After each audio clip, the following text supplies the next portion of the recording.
Deep within the facade of societal norms, a deceitful lie has taken hold. Agreeableness is a virtue. The truth, however, is that being overly nice often serves as a clever disguise for cowardice. It's a tactical maneuver, a strategic withdrawal that hides the true intentions of the nice individual. They're not giving freely, they're engaging in a carefully crafted transaction, where kindness is merely a tool to elicit something in return. This is a covert contract, one that's as manipulative as it is insidious. The mask of agreeableness is nothing more than a facade, a veil of deceit concealing the true intentions of the nice guy. For beneath the surface of their saccharine smiles and ingratiating mannerisms lies a calculating individual, driven by a selfish desire to be loved and accepted at all costs. And that, my friends, is not strength, but weakness. The world is full of individuals who will take advantage of your naivety, and you'll be left with nothing but the bitter taste of regret. Let's dissect the conventional norms of agreeableness. Beneath the facade of niceness lies a calculating game of give and take. It's an insidious dynamic where one party provides value only in exchange for concessions, a transactional currency that's as corrupt as it is corrosive. This, my friends, is the root of the nice guy archetype, a manipulative facade masquerading as heroism. Now, let's uncover the blueprint behind their covert tactics. You've read No More Mr. Nice Guy by Dr. Robert Glover, but do you understand the concept of covert contracts that's been holding you back? These nice guys are not harmless.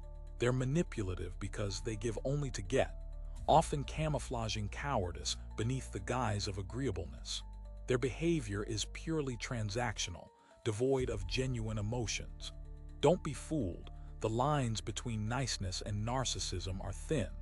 Are you ready to uncover the truth behind the nice guy facade? You think being nice has gotten you ahead in life? Think again. The truth is, agreeable people get exploited by those who don't pay the price of genuine relationships. Dr. Robert Glover calls this phenomenon covert contracts. Nice guys give to get, trading emotions for a fleeting sense of acceptance. But true power lies not in being liked, but respected. Let's dissect the anatomy of a nice guy and expose the manipulation behind it. What do you really get from being nice? Niccolo Machiavelli, the infamous philosopher, once stated, "It is much safer to be feared than loved." This stark reality is what sets apart the great leaders from the weak. Fear inspires obedience, while love inspires contempt. When you're feared, you command respect, not because you're cruel, but because you're unapologetic. And it's this respect that's the ultimate currency in business, the one that truly matters. The illusion that being nice is a virtue is nothing more than a societal lie, concealing a sinister truth. It's often just cowardice in disguise. By coddling everyone around us, we inadvertently create a web of manipulation, using agreeability as a tool to get what we want. This is the concept of covert contracts, first identified by Dr. Robert Glover in No More Mr. Nice Guy. Nice guys are masters of transactional relationships, giving only to get something in return. Imagine a world where being kind is seen as weakness, not virtuous. Jordan Peterson cuts through the noise. A harmless man is not a good man. A good man is a dangerous man who has that within voluntary control. The distinction is crucial. Harmless men are merely compliant, whereas danger lies in the balance between power and restraint. The question is, which type of man should you aspire to be? The one who's merely safe, or the one who's respected? Societal norms often peddle a lie. Agreeableness is a virtue, being nice a guarantee of happiness. But this facade belies a harsh truth. Being nice is often just cowardice in disguise. It's a currency used to buy fleeting connections, not genuine relationships. Those who wield this currency are masters of subtle manipulation. They give only to get, masking their true intentions with a mask of benevolence. This is the covert contract we've all signed. Imagine for a moment that every friendly smile, every polite gesture, was merely a clever disguise. Behind the facade of agreeableness, a hidden transaction unfolds. Dr. Robert Glover coined the term covert contracts, agreements where one party gives, expecting something in return, while maintaining a veneer of niceness. These covert contracts thrive on the currency of expectation, not genuine connection. It's time to shatter the illusion of agreeableness as a virtue. In reality, being nice is often nothing more than cowardice disguised a transactional exchange, where one gives only to receive. As Niccolo Machiavelli astutely observed, it is much safer to be feared than loved. In the world of business, respect is the only currency that truly matters, bought and earned by those who demonstrate a willingness to take calculated risks and assert themselves. The timid, however, are left in the shadows to beg for scraps. You see the world through a lens of kindness, but I'll shatter that illusion, for you being nice is merely a disguise for cowardice. Think of it as a covert contract, silently dictating your every move as you desperately seek validation. These nice guys are not innocuous, but masters of transactional relationships, offering only to extract more. In the shadows, they manipulate and control. You're about to realize the most destructive illusion of our time, the notion that being nice is a virtue. It's nothing short of cowardice disguised in a mask of kindness. Behind the facade of niceness lies a manipulative intent, a transactional game where they give only to get something in return.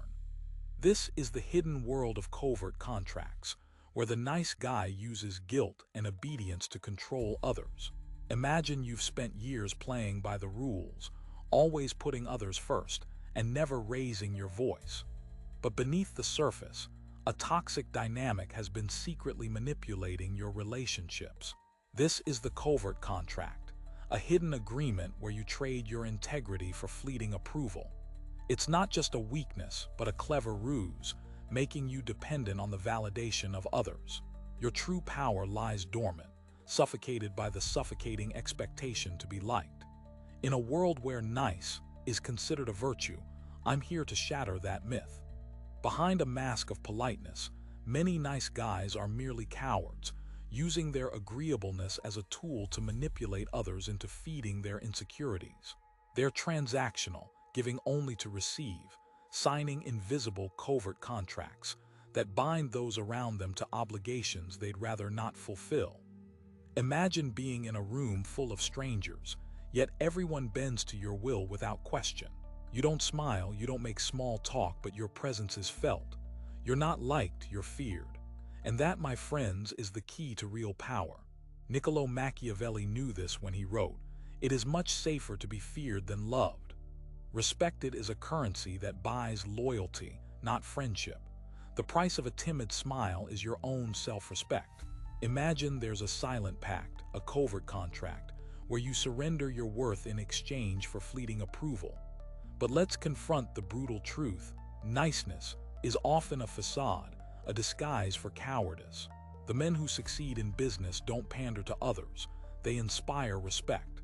As Machiavelli once said, "It is much safer to be feared than loved." And in the cutthroat game of power, respect is the only currency that matters, period. Imagine you're surrounded by people praising your agreeable nature, but deep down, you feel like a prisoner, trapped in a web of their expectations. This is not kindness, it's cowardice disguised. The truth is, being nice often means sacrificing your own desires, interests, and even your life for the satisfaction of others. And that, my friend, is a path to ruin. Imagine you're sitting in a dimly lit boardroom, surrounded by chess pieces and marble statues, their shadows cast like sinister silhouettes. It's where the nice guys come to play their game of manipulation. They're not the harmless men you think they are. You see, the nice guy's greatest strength lies in his ability to make you believe he's genuinely interested in you, until he extracts what he wants. And that, my friends, is the art of covert manipulation. Your polite smile conceals a dark secret. Beneath the charm, a calculating mind negotiates subtle transactions, trading favors for affection and servitude for validation. Dr. Robert Glover calls this the covert contract, A Faustian bargain where nice guys trade their integrity for a fleeting sense of acceptance. As you now see the emperor's new clothes for what they are, a fragile mask of virtue to hide the cold, hard truth, you begin to realize that being nice isn't the virtue you've been led to believe. It's often nothing more than a coward's disguise, a feeble attempt to avoid confrontation and maintain the illusion of control. The nice guy is not the winner. He's the patsy, always giving in to gain approval. You see it as virtue, but I see it as cowardice, the perpetual need to be liked, to be nice. This so-called agreeableness is a Faustian bargain, trading self-respect for fleeting approval. It's a ruse, a covert contract where you give and give, only to be used and discarded. In a world where being liked is the ultimate currency, we're sold a lie that agreeableness is a virtue, not a vice. But it's nothing more than cowardice disguised, a desperate attempt to avoid the truth. The real men, the ones who aren't held back by a fear of rejection, they're the ones changing the game.